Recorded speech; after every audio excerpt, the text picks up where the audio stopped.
សុភាពបរោសុភាពនារីទាំងឡាយអ្នកកំពុងមើលពីការប្រកួតគ្នារវាងអ្នកស៊ើបការអ្នកស៊ើបឆៃណាថោនអែនចែល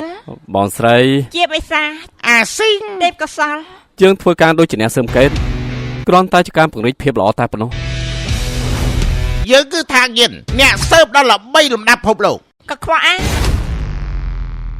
មិនបានចង្អុលមកយើងឆៃណាថោនព្រះវិហារចិន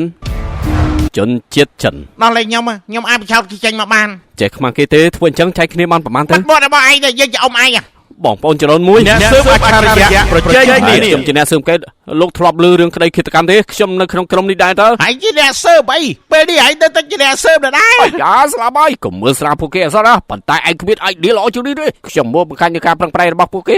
អាចចង្រៃឲ្យហាប់រត់អាចនិយាយបែបនេះបានប៉ាវាយខ្ញុំមក